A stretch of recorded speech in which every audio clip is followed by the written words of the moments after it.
vida, Señor, por su palabra. Traiga salvación, Señor, por su palabra. Y su Santo Espíritu, Señor, tome su palabra y la haga viva en cada corazón para la gloria de su nombre, en Cristo Jesús. Amén y amén. Amén. Hemos leído un versículo, pero un versículo maravilloso. Nos habla de el Evangelio. Todos nosotros estamos familiarizados con la expresión Evangelio. Es más, a nosotros se nos llama los evangélicos, ¿verdad? De alguna manera común se nos conoce a nosotros como los evangélicos. En la iglesia popular nos llamaban a nosotros o nos apodaron a nosotros, ahí van los evangélicos. Y no le voy a decir el componente más que le agregaban, pero nos lo llamaban así, evangélicos. Pero el evangelio en ese concepto pareciera que es como una práctica que nosotros tenemos. Pero también conocemos la definición. ¿Qué significa el evangelio? El evangelio es una palabra que significa una buena noticia. Una buena noticia. Es una palabra que se usaba en el tiempo de que Jesús estuvo en la tierra. Era una palabra usada por los griegos, la buena noticia. Y significaba que cuando los ejércitos iban a la batalla, ellos tenían lo que nosotros llamamos un vocero, que estaba allá, o que venía cuando se ganaba la batalla, ese venía corriendo ¿a qué? A dar la buena noticia que habían triunfado. Por eso es una expresión importante que nosotros encontramos en la Biblia que dice, bienaventurados los pies del que anuncia el Evangelio. Y uno pareciera que no le encuentra sentido a decir, bueno, ¿cómo es que los pies del que anuncia el Evangelio? Si nosotros le encontráramos mucho sentido, si dijera, bienaventurados los labios del que anuncia el Evangelio. Pero dice, bienaventurados los pies del que anuncia el Evangelio. Es porque en ese tiempo, como no había teléfono, no había redes sociales, no había televisión para comunicar la victoria, entonces el vocero tenía que salir corriendo del campo de batalla y venía a dar la noticia a la ciudad. Entonces lo que veía la gente eran los pies del que venía a dar la noticia, que daba unos grandes pasos corriendo para llegar y dar la noticia. Entonces por eso ellos dijeron, bienaventurados los pies del que anuncia el Evangelio. Aquel que miraba usted los pasos largos, pero el que trae malas noticias, ¿cómo viene? Entonces no quiere ni mover los pies. Pero también los pies eran tan importantes porque ¿y qué hace un cojo para llevar una noticia con velocidad? Puede tener una voz fuerte, pero no se debe escuchar más de su entorno. Pero los pies lo trasladaban al lugar de donde se necesitaba la noticia. Entonces el Evangelio es una noticia maravillosa, pero no es cualquier noticia. Porque las noticias pueden ser relativas. Para uno puede ser que una noticia sea muy buena, pero para otro puede ser que esa misma noticia le cause complicaciones.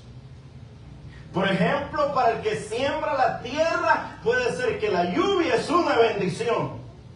Pero el que trabaja en la albañilería, que lleva más de un mes, ya la lluvia no es una buena noticia.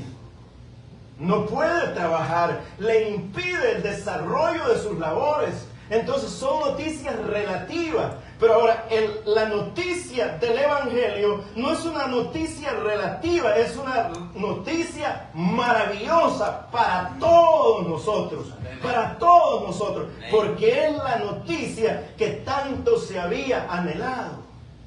Es la noticia que tanto se había anhelado, porque la noticia se vuelve para nosotros maravillosa conforme a la necesidad.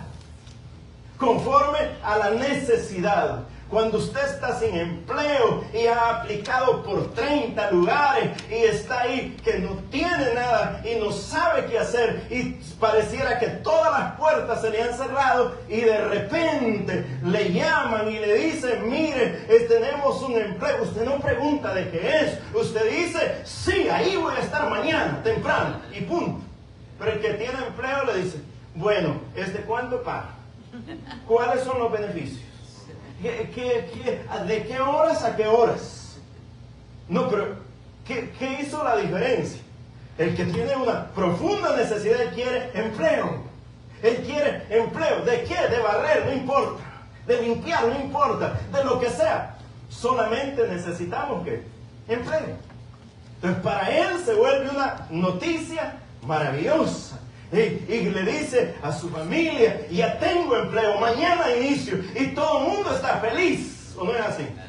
Bueno, solo los haraganes, usted le dice, mañana hay empleo y se desaparecen. Entonces, para ellos es una mala noticia que haya empleo. Por eso, entonces las noticias son relativas. Son relativas. Puede ser para usted buena, pero si a mí no me gusta trabajar y usted me dice, tiene trabajo a morir para mañana. Entonces, para mí, ¿qué me da? Pánico. Es una mala noticia, pero a usted le gusta trabajar. Entonces le dice, mire, tiene trabajo bastante. Entonces, ¿usted qué piensa? Qué bueno, gracias al Señor. Va a haber más ingresos, vamos a estar ocupados, va a haber bendición. ¿Todo y cuándo? Eso no le afecta el servir al Señor. Es una buena noticia. Ahora, pero si le dicen a usted, mira, hay tanto trabajo que el domingo tiene que trabajar, ya no es buena noticia. Se convirtió en una mala noticia, porque ¿qué quiere usted el domingo? Bueno, es lo que yo pienso, estar en la casa del Señor, alabando al Señor, dándole gracias a Dios porque le ha regalado la vida, la fuerza y un lugar donde poder laborar. Ahora, cuando Marcos habla de la buena noticia, no nos deja como pensando, ¿buena noticia de qué? Fíjese que Marcos toma el nombre de nuestro Señor Jesucristo, que es un nombre compuesto, y lo une, dice, la buena noticia, el Evangelio de Jesucristo. El Evangelio de Jesucristo. Casi siempre en los Evangelios usted va a encontrar que dice Jesús o Cristo. Jesús o Cristo. Pero Marcos toma los nombres de Jesús, tanto el nombre humano como el nombre divino, y lo une, dice, es la noticia de nuestro Señor Jesucristo. Y eso es suficiente. Eso es suficiente. Porque Jesús es el nombre dado por los ángeles a María. Dice, y llamará su nombre Jesús. Es el nombre de la humanidad de Jesús. Pero Cristo es el nombre del Mesías, lo que ellos estaban esperando los judíos, un Mesías. Ahora, aquí es donde la importancia de la noticia y la necesidad de la noticia. El pueblo de Israel había estado por 400 años sin oír la voz de Dios. Por 400 años no había habido noticia del cielo para ellos.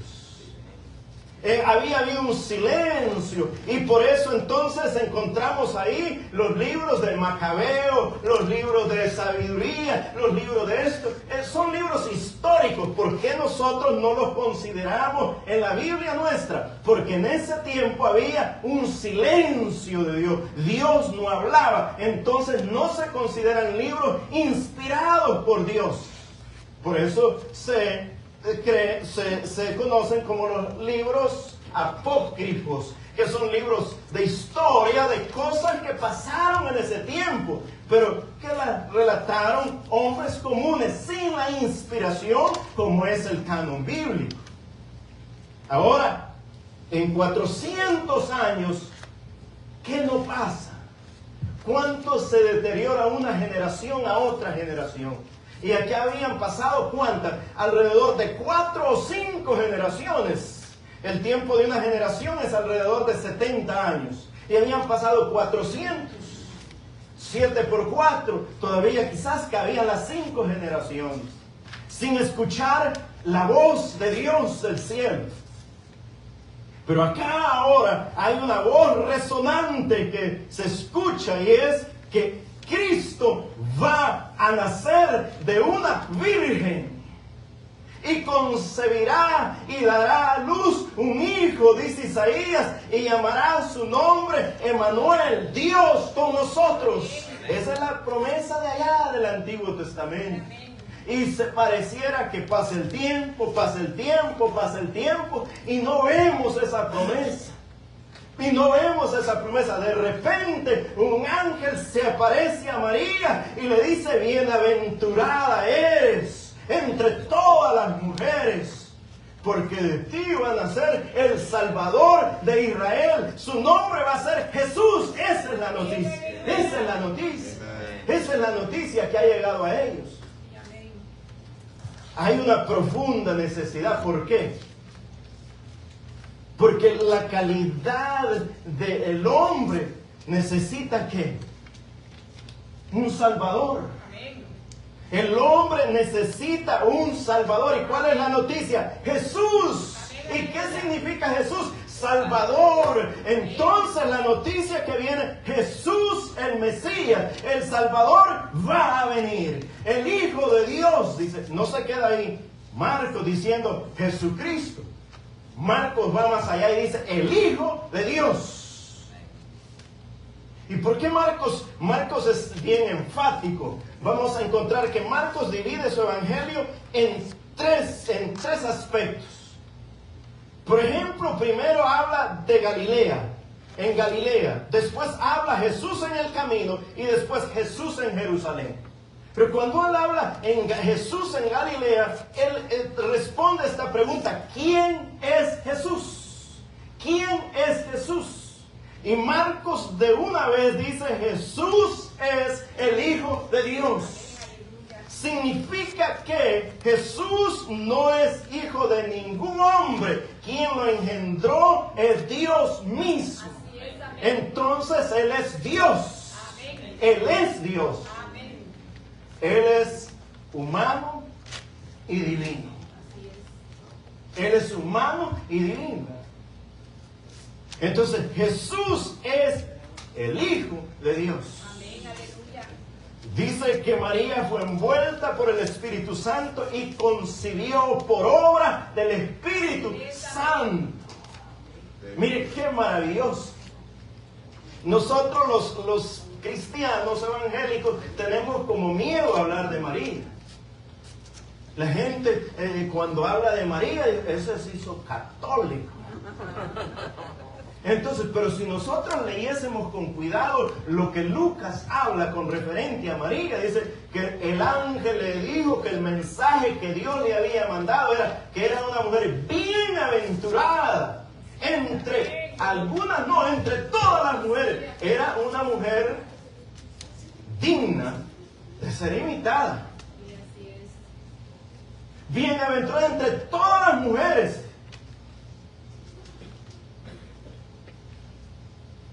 Era maravilloso. Era maravilloso. Entonces los de la religión tradicional usaron eso para atacarnos a nosotros. Y nosotros no supimos defendernos. Y dice: ah, no, es que ¿sabe qué? Los evangélicos hablan mal de María. Y la Biblia de ellos habla mal de María. Nos difaman mintiendo. Nuestra Biblia, lea todo el capítulo el primer capítulo de Lucas. Léalo con cuidado y va a ver cómo nos habla. Ahora, lo que ellos tienen es otra cosa. Vamos a dejarlos ahí tranquilos con sus cosas, pero que no nos difamen también. Y nosotros nos traemos el cuento. No, la Biblia habla con claridad. El mensaje primero, la noticia primeramente llegó ¿a quién? A María. Mire qué maravilloso.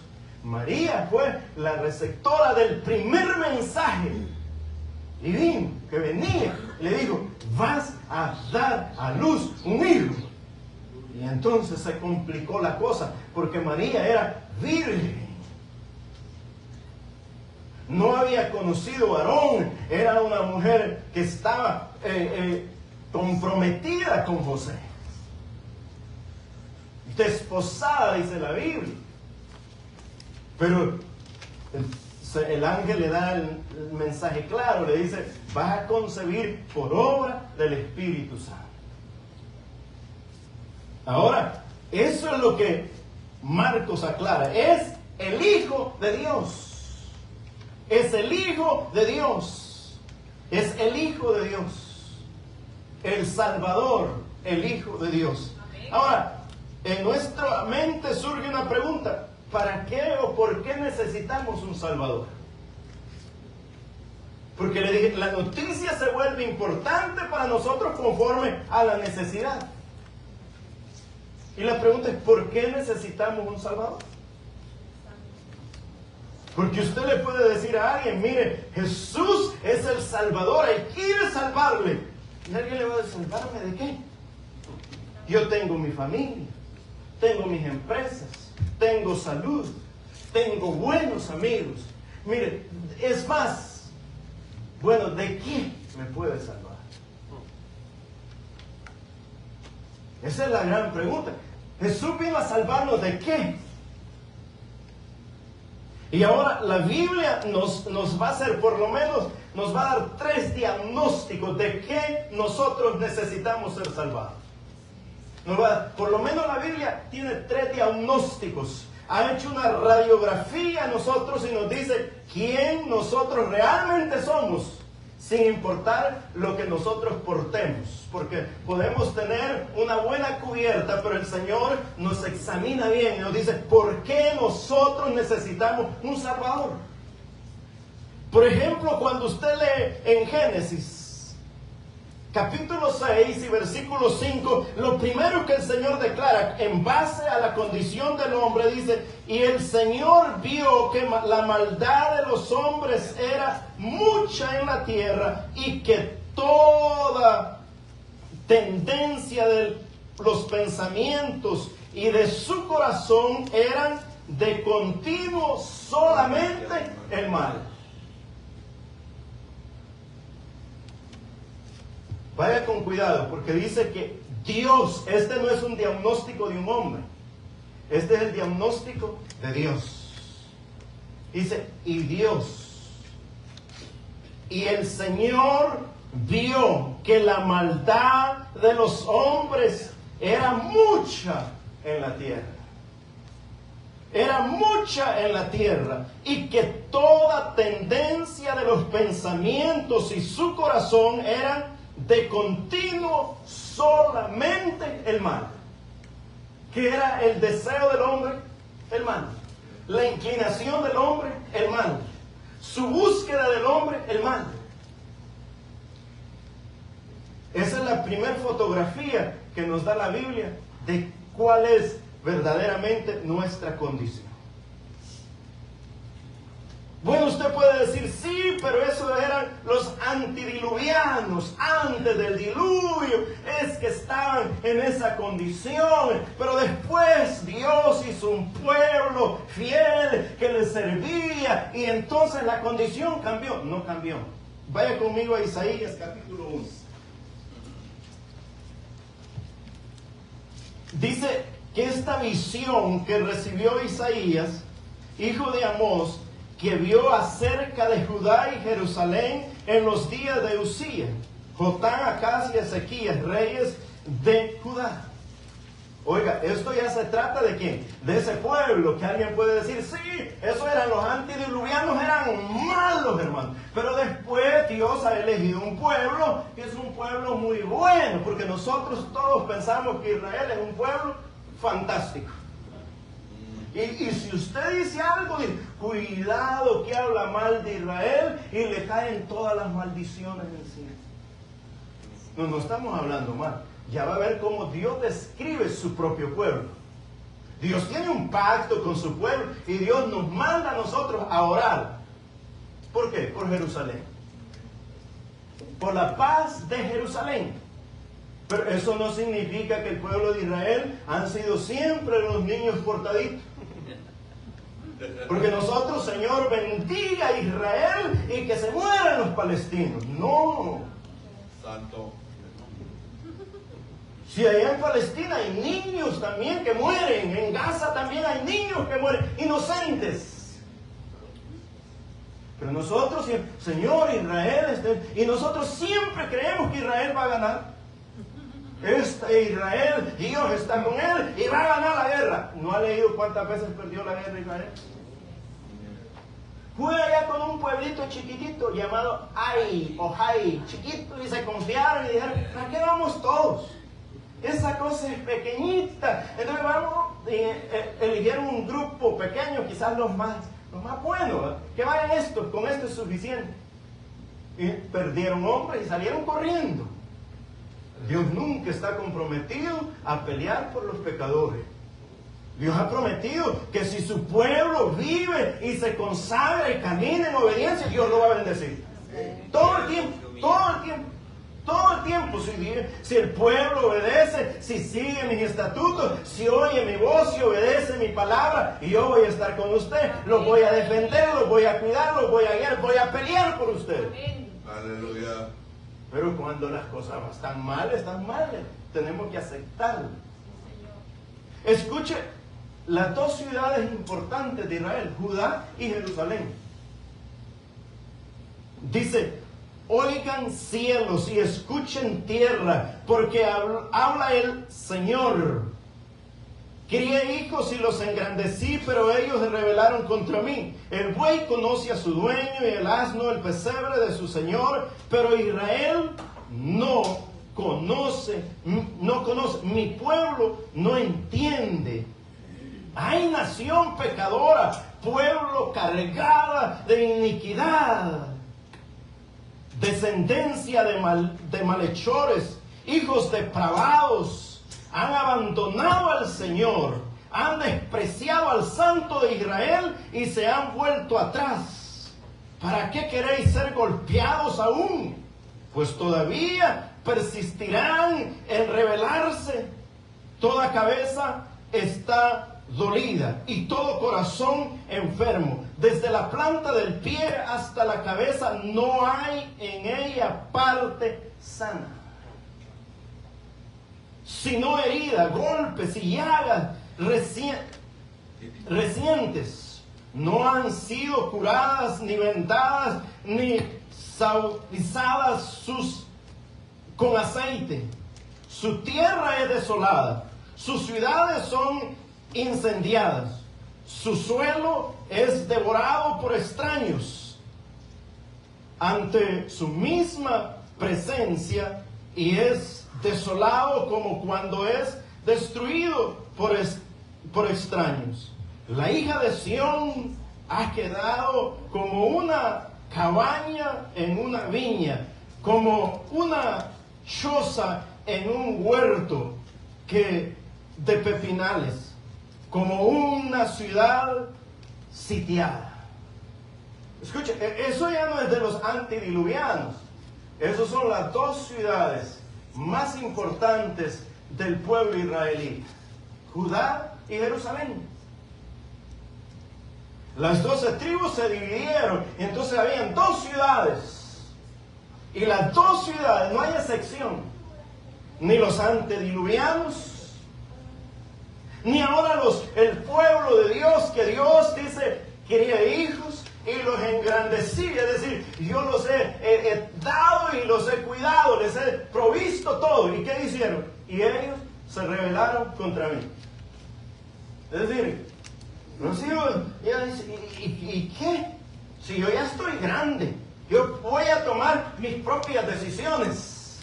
Y las decisiones, no, pero es que, mira, las cosas funcionan así, esto va así, esto trabaja así. No, yo ya estoy grande. Esa es rebeldía, es rebelarse. Es decir, yo voy a hacer mi vida y no se meta en mi vida. Vale. Está bien. Y después Dios los ve y dice, ¿cómo están? Desolados. Su tierra comida por los extraños. No tienen nada. Es más, si usted sigue leyendo, la lectura es larga, pero Dios los compara, ¿sabe con quién? Con Sodoma y Gomorra. También otras dos ciudades que no eran ejemplares para imitarlas.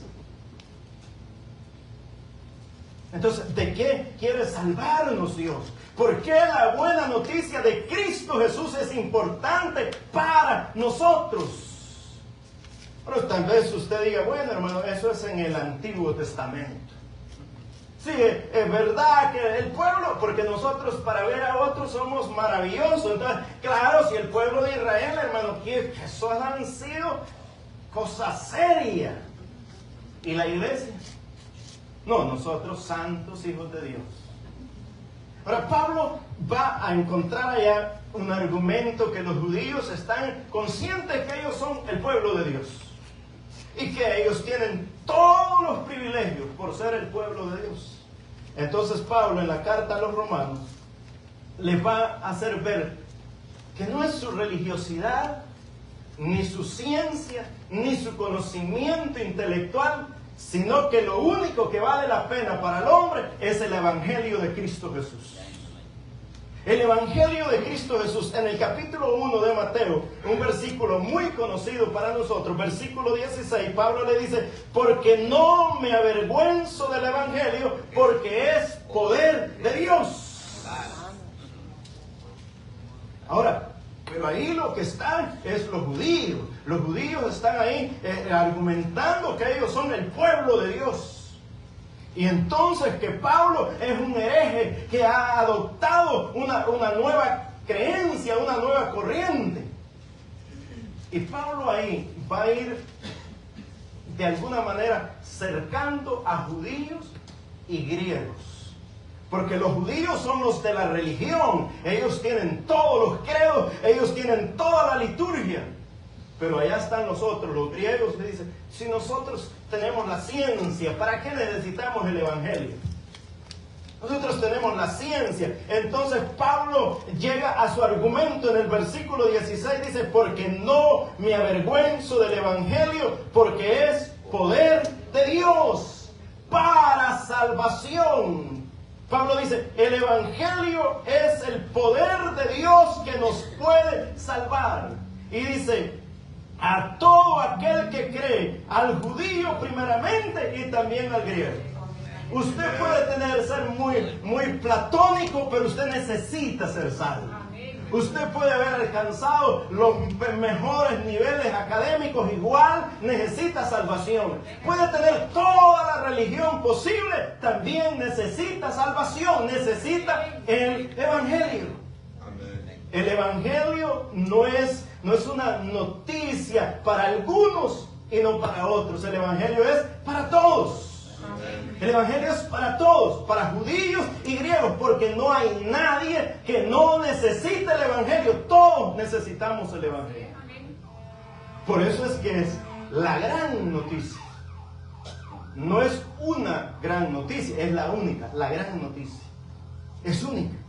Y Pablo ahora va a decir, porque en él la justicia de Dios se revela por fe y para fe, como está escrito, por el justo por fe vivirá. Y Pablo aplica acá otra palabra importante para ellos, la justicia de Dios, no la de los hombres. Porque conforme a la justicia de los hombres, ellos pueden salir bien. Pero el Evangelio nos revela que la justicia de Dios. Y acá les va a dar Pablo les va a presentar otra fotografía de quiénes somos nosotros y por qué necesitamos el Evangelio. Escuchen, pues la ira de Dios se manifiesta desde el cielo contra toda impiedad, injusticia de los hombres que con injusticia detienen la verdad, porque lo que de Dios se conoce es evidente entre ellos, pues Dios hizo que fuesen evidentes, porque lo invisible de Él, su eterno poder y deidad, se deja ver desde la creación del mundo, siendo entendidos en las cosas creadas del mundo, que de modo que no tiene excusa. Versículo 21, porque se hicieron vanos en sus razonamientos, y su insensato corazón fue entenebrecido. profesando ser sabios, estos son los del conocimiento, se hicieron necios y cambiaron la gloria de Dios incorruptible por una imagen a la semejanza de hombre corruptible, de aves, de cuadrúpedos y de reptiles. Por tanto, Dios los entregó a la impureza en las pasiones de su corazón para deshonrar sus cuerpos entre sí. Ellos cambiaron la verdad de Dios por la mentira y veneraron y rindieron culto a las criaturas antes que al Creador, quien es bendito para siempre. Amén. Por esta causa Dios los entregó a pasiones vergonzosas, pues sus mujeres cambiaron las relaciones naturales por relaciones contra naturaleza. De la misma manera también los hombres, dejando las relaciones naturales con la mujer, se convirtieron en sus propios desordenados unos contra otros, en sus pasiones desordenadas unos contra otros, hombre contra hombre, y recibieron en sí misma la destrucción que corresponde a su extravío. Como ellos no aprobaron tener en cuenta a Dios, Dios los entregó a una mente reprobada para hacer lo que no es debido. Se han llenado de toda injusticia,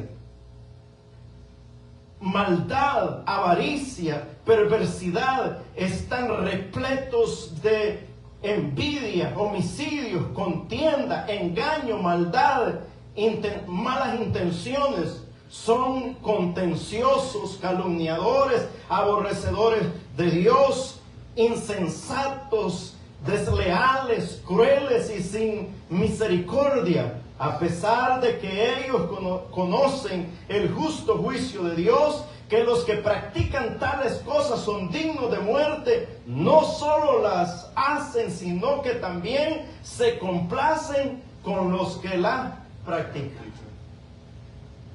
Esta es una fotografía muy similar a nuestros días. ¿No encuentra relación con esto, con lo que estamos viviendo? Entonces Pablo dice, yo no me avergüenzo del Evangelio, porque el Evangelio es poder de Dios para salvarnos. ¿Para salvarnos de qué? De todo esto. De todo esto. Y quizás usted diga, sí, pero esos eran ellos. Nosotros todavía, ¿yo por qué necesito salvarme? Entonces vaya un poquito más adelante.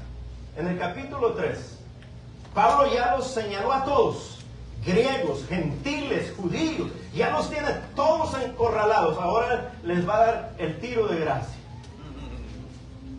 Porque siempre hay uno que dice, pero yo no soy tan malo.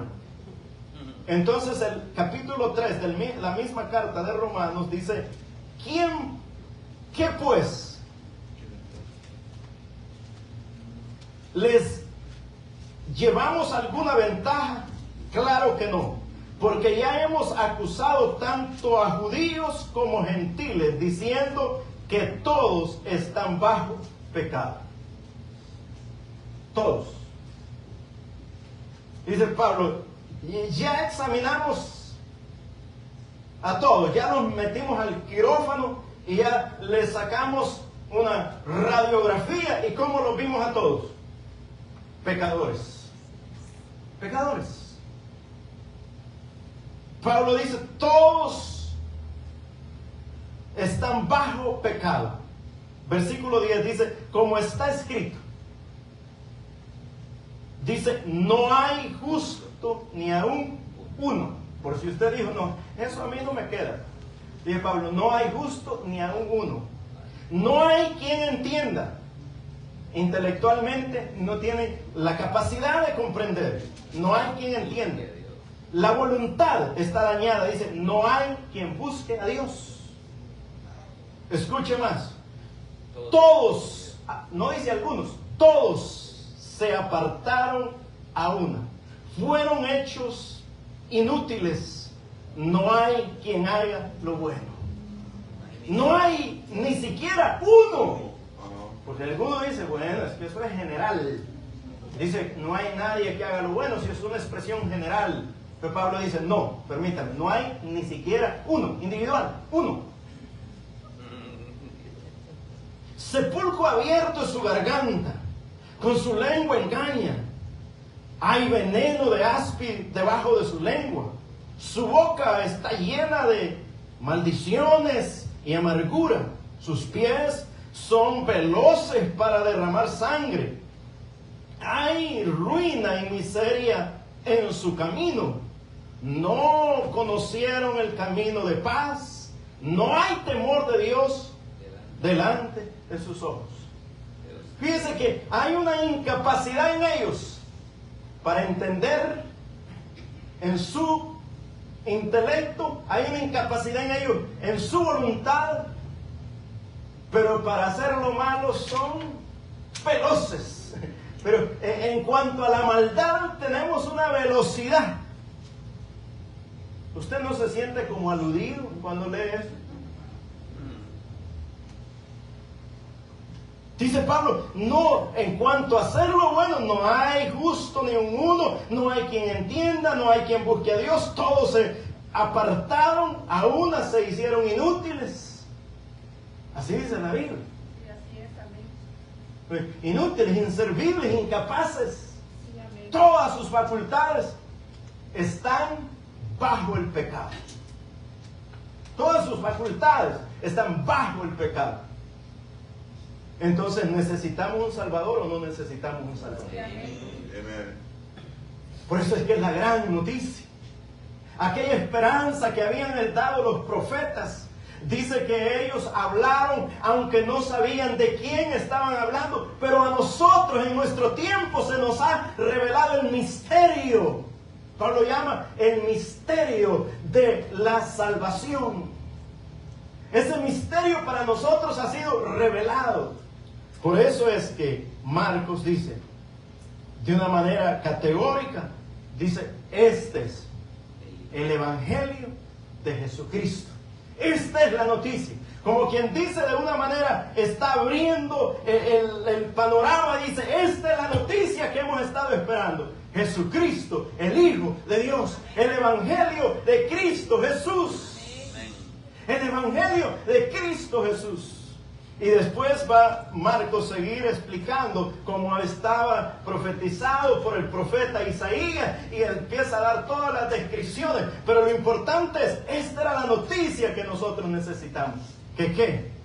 Que Hijo nos es dado. Que Hijo nos es dado.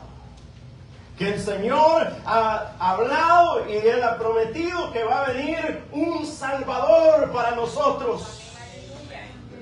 Va a venir un Salvador para nosotros. ¿Por qué tenía que venir un Salvador? Porque el pecado nos había sumido a todos en la miseria. A todos.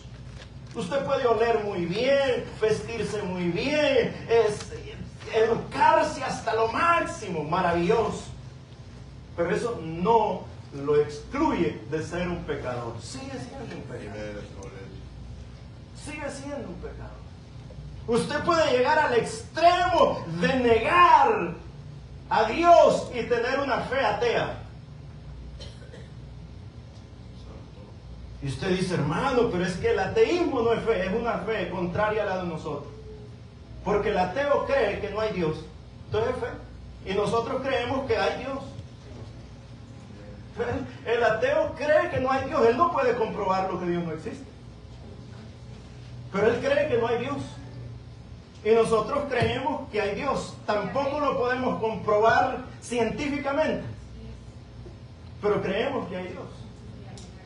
Y usted puede llegar a ese nivel de pensar Dios no existe, si Dios existiera, y puede buscar todos los argumentos. Y Pablo dice, Dios se ha revelado desde los siglos por medio de las cosas creadas. Amén. De tal modo que nadie tiene excusa. Por si alguno dice, a mí nunca me hablaron. La misma creación de Dios nos habla. Hay un Dios. ¿Quién creó las cosas entonces? Dios. Y entonces los ateos dicen que hubo un Big Bang. Y y que una molécula de molécula de molécula de molécula, y lo llevan a uno a una cosa que dicen, es que no se puede ver. Pues es fe entonces, si no se puede ver. Y eso evolucionó y creció y explotó. Y está bien. ¿Y de dónde surgió esa molécula? Y de molécula, de molécula, de molécula. ¿De dónde existió? ¿Cómo surgió esa mini materia? ¿De dónde surgió eso? Entonces es más complicado tener una fe atea que una fe cristiana. Más difícil, es difícil comprobar una fe atea, es complicado. Pero una fe cristiana, sí. Explíqueme usted. Por lógica elemental de un niño, de una explosión nunca aparece un arte, digamos. Usted echa un montón de pintura y un par de broches y le mete pólvora y hace una explosión y entonces aparece el cuadro de la Mona Lisa, maravilloso cuadro, y una explosión, sí, ¿cómo no? No se puede. Detrás de la Mona Lisa había una mente que estaba calculando cada detalle, cada pincelazo. Una mente inteligente. Entonces Pablo dice, pero como ellos no quisieron contar con Dios, Dios los entregó a una mente reprobada, sin entendimiento, sin conocimiento. Pero ahora es donde para nosotros surge la noticia maravillosa. El Hijo de Dios ha nacido, y eso es lo que Marcos quiere testificar. Ha venido, la esperanza de Israel ha venido, está acá, ha sido profetizada. El evangelio que va a escribir Marcos no es la historia de cualquier hombre, es la historia de Jesucristo, el Hijo de Dios. Amén. Es el que todos necesitamos. ¿Cuál era esa noticia? Es que iba a venir un niño, iba a nacer en Belén de Judea, que iba a crecer y que Él iba a morir por nosotros. ¿Por qué tiene que morir por nosotros? Porque la Biblia dice que la paga del pecado es la muerte. Y si Pablo ya dijo que todos hemos pecado, no importa que sea griego, gentil, judío, todos hemos pecado, entonces todos debemos morir. Y la Biblia va más allá. Cuando la Biblia habla de la muerte en pecado, habla de la condenación eterna en el infierno. No es morir, simplemente dejar de existir como nosotros a veces pensamos. Se murió, dejó de sufrir. No, Señor. Y ese murió, dice, dejó de sufrir. No, cuando la Biblia habla de morir en nuestros pecados, es que morimos para una condenación eterna. Por eso dice que el que está en Cristo ya no muere más. Ya no muere más. Porque aunque deje de existir en este cuerpo, Él pasa a la presencia del Señor. Pasa de la muerte a la vida. El que está en Cristo ya no muere más, sino ha pasado de la muerte a la vida. Entonces, sin Cristo, ¿cómo estamos nosotros? Muertos. Usted camina, usted habla, pero está muerto. Perdón que se lo diga así, pero es la verdad. Usted, si no tiene a Cristo, usted ve, pero está muerto.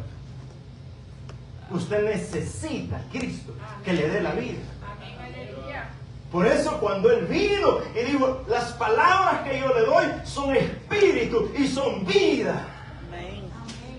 ¿Cómo volvemos a la vida? Por medio de la palabra del Señor que el Espíritu Santo aplica a nosotros, entonces nacemos de nuevo y tenemos vida.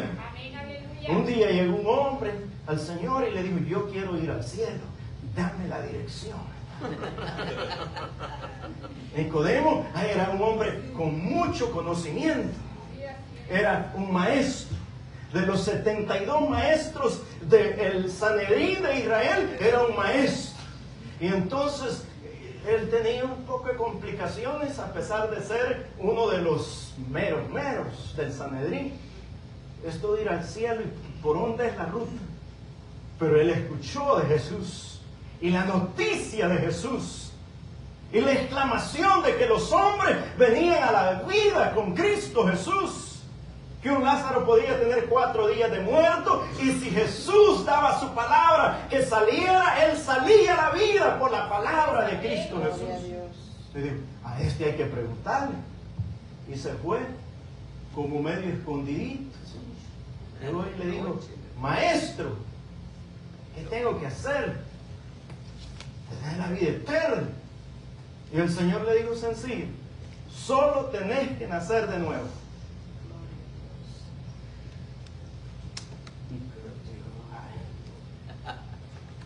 ¿Y cómo yo le digo, si ya estoy viejo, voy a entrar al vientre de mi madre y nacer de nuevo? El Señor le dice, no se trata del nacimiento biológico, se trata de nacer del agua y del Espíritu. Se trata de nacer del Espíritu. El Espíritu da vida. El Espíritu da vida. Por eso es que es importante que nosotros proclamemos el Evangelio de Cristo Jesús, porque quien da vida es la palabra del Señor por medio del Espíritu Santo. Hay gente que dice, nosotros vivamos de tal manera que nuestra conducta hable más fuerte que nuestras palabras. Eso no es correcto según la Biblia. La Biblia dice que nosotros debemos de proclamar el Evangelio. De hablar de... Cuando el Señor les dijo, no, les dijo, vayan y ustedes sean tan portaditos que la gente los vea y se convierta. No, les digo, vayan y prediquen el Evangelio a toda criatura. Ahora, tampoco significa que vamos a andar predicando y viviendo como... Así es. No, hay una congruencia entre lo que decimos y lo que vivimos. Así es, amén. Lo que decimos y lo que vivimos. Que tampoco, no hermano, si lo importante es predicar la palabra, el Señor puede usar un burro, pero lo importante es predicar. No, es que predica, lo primero dice, predicador que predicas, predícate a ti mismo. Sí, entonces predicamos acá y después allá. Entonces a veces nos sentimos en juego cruzado, pero hay que decir. En juego cruzado. Porque la Biblia nos va llevando, pero esa es la razón del Evangelio, es dar vida. Por eso todos necesitamos el Evangelio de Jesucristo. Todos necesitamos el Evangelio de Cristo Jesús. Todos necesitamos oír el Evangelio de Cristo Jesús.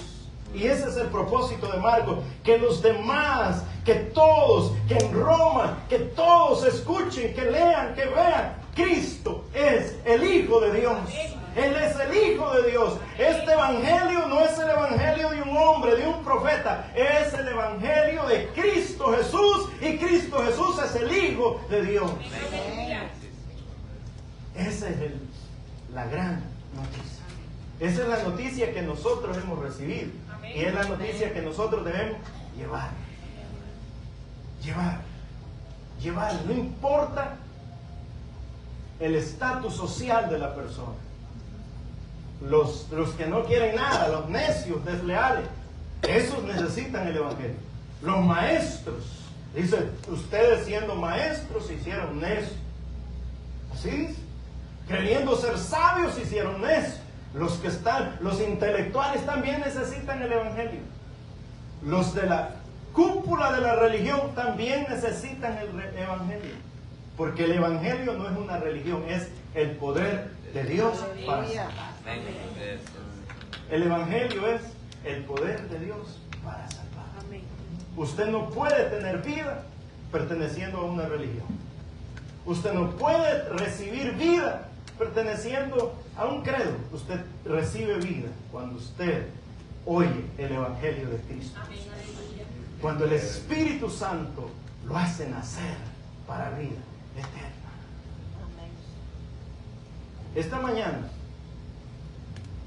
todos nosotros estamos invitados a revisar nuestra vida. Nicodemo no era ningún ignorante. Él conocía mucho. Mucho. Pero él se encontró en una confusión y dijo, ¿cómo llego al cielo? ¿Usted quiere saber cómo llegar al cielo? ¿Usted quiere saber cómo llegar al cielo? Es tan fácil como esto. Jesús dice, yo soy el camino, la verdad y la vida. Nadie va al Padre sino por mí. Amén. ¿Cómo llegar al cielo? Venga Cristo Jesús. Amén, aleluya. Venga Cristo Jesús. ¿Usted quiere llegar al cielo?